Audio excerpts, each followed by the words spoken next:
Hey guys, welcome to another Alchemy Stars video, and today I wanted to talk a little bit about the Infernal Lair and how is the mode personally to me. Well, the mode itself is pretty fun just to mess around with. Um, I don't want it as a replacement for like the Secret Territory, mainly because it might get a little bit annoying as it is playing like uh stage one, stage two, stage three, stage one through six again, as it is to get like 600 Lomamber, I guess, every week.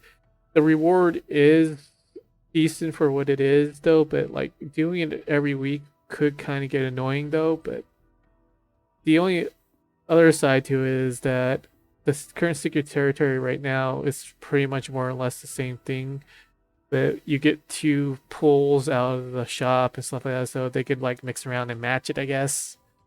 But like, it's gonna cause the same issue because I would personally, I don't like doing the wave clearing thing, which is like encounter one is 5, two is 8, 3 is 8, then 4 is 10, then 5 is another 10, then 6 is 12 waves, and doing that every week might get annoying. And I'm pretty sure like everyone's in that honeymoon phase because this is something new right now that like it's fun for the time, but doing it constantly in a loop might get annoying afterwards.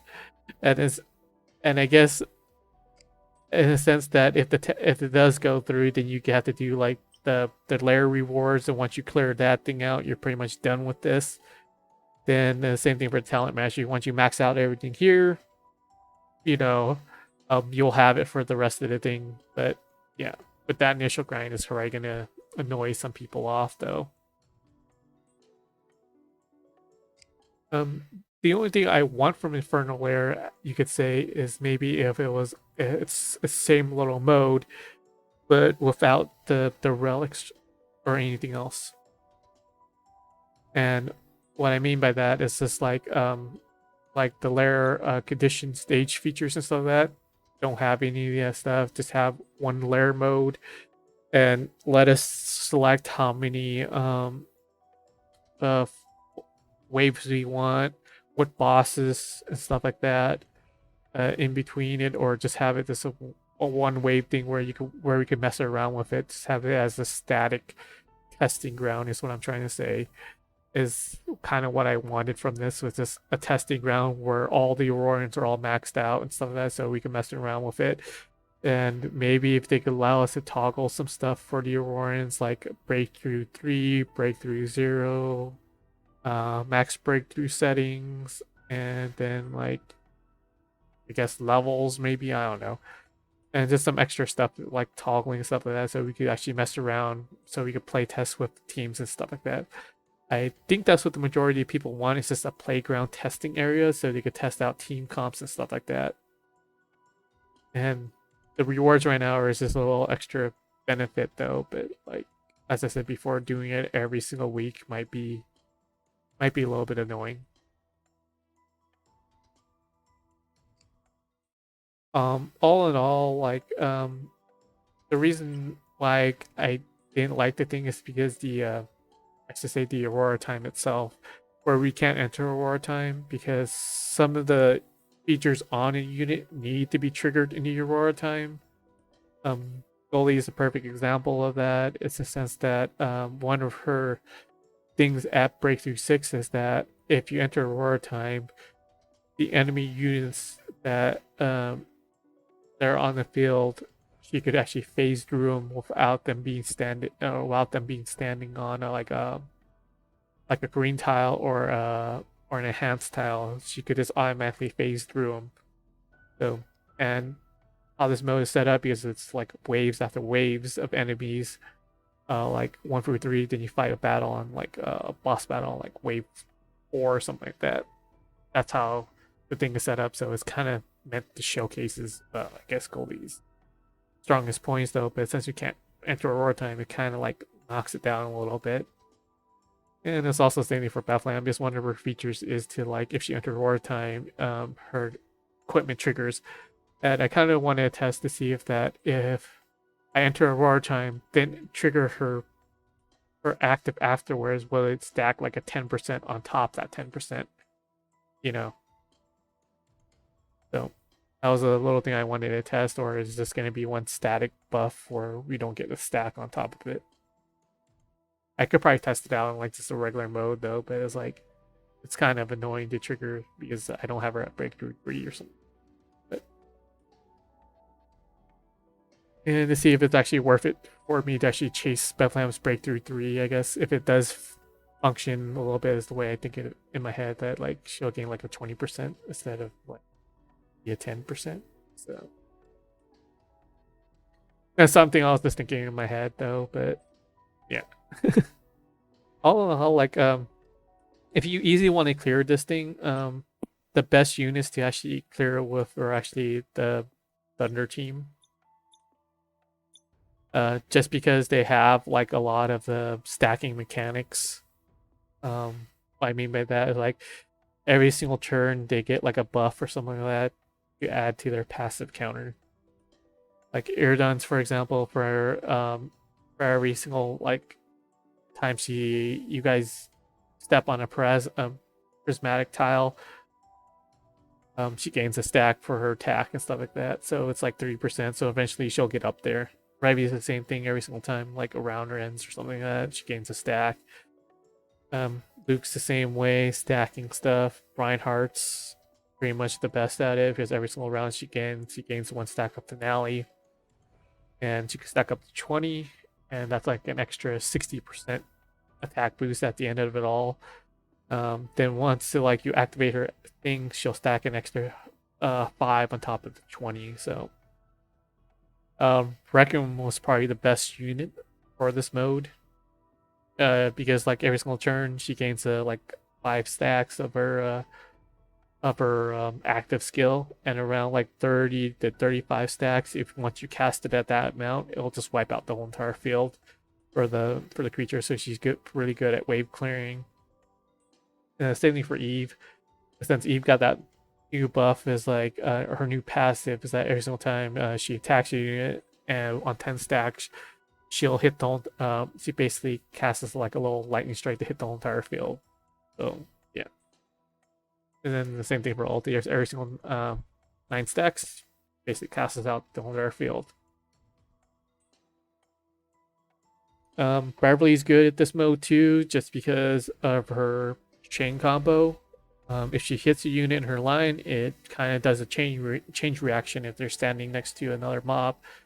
So she basically could duke out the whole entire field. And then this also has a stack that if she hits an enemy with her active, she gains stack for defense and stuff like that. So like, in general, yeah, Thunder's really good, like stacking stuff for like a lot of wave clearing. Enemies that come out like per wave and stuff like that. The close second is probably Forest, in the sense that they have Minos, which is good at like stacking things once you actually lower his stacks, so he unlocks his I guess his awakening form, I guess, or awakening stat.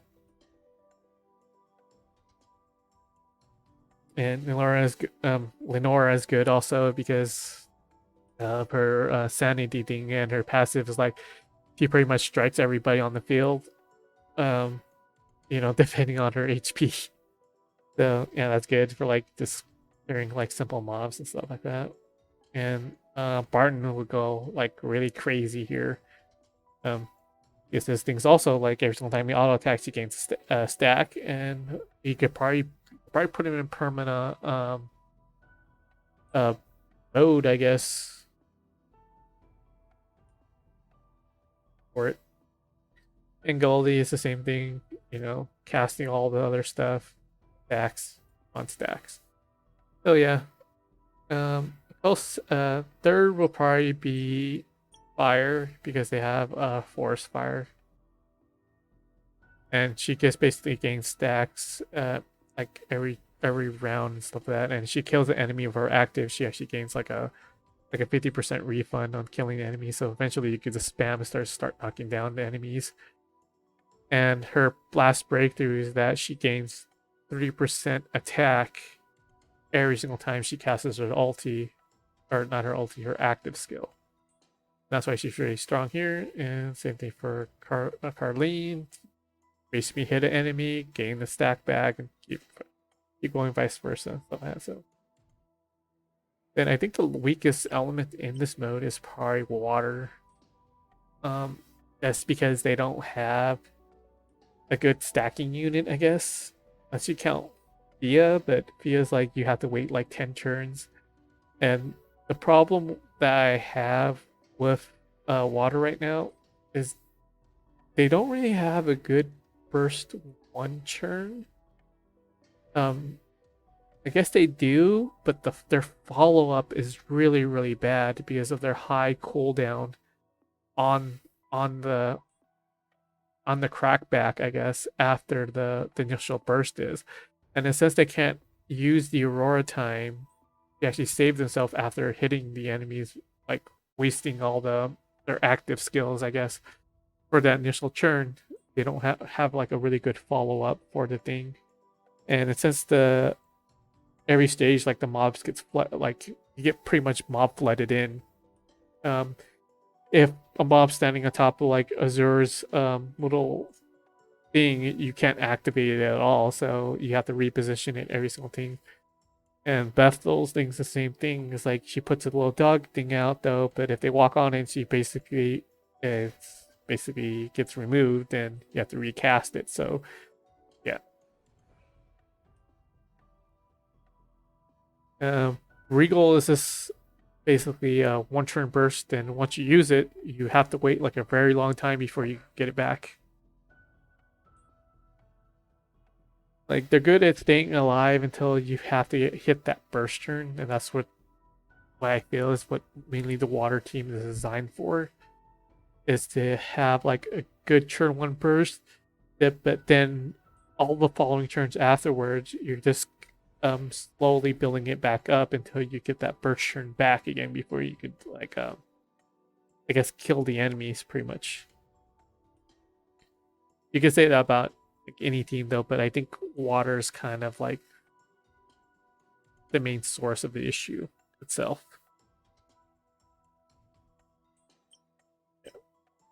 Yeah. And like I said before, like as the match gets continued, the stronger the water thunder team gets though, so they're good for like more prolonged battles, I guess. That's what I feel personally. But like all in all, like the Infernal Lair itself is a really fun mode for the, I guess you could say it's like for the mini game it is. But having it as a permanent mode is kind of like iffy in my eyes though. But yeah, if it's just a mode where you just mess around as just a playground, awesome, 100%. Just add it into the thing. Just let people mess around with it. I think, and just do the same thing. You have the 2 days Aurorians trials for Aurorians. Let them play, test out units to see like what units that they could maybe roll for in the future. If like they really like the play style of this unit or how it functions and stuff like that. You know, they could like play test it in here first, and once the banner actually comes out, they can actually just roll for that unit. You know, and yeah, it will be a really good addition to the game. That's personally what I think. What do you guys think about this mode? Do you think they should add the full thing, or do you think they should just add like my version of it, which is just a trial playground mode? So let me know what you guys think in the comments below, and I'll catch you guys next time. Bye.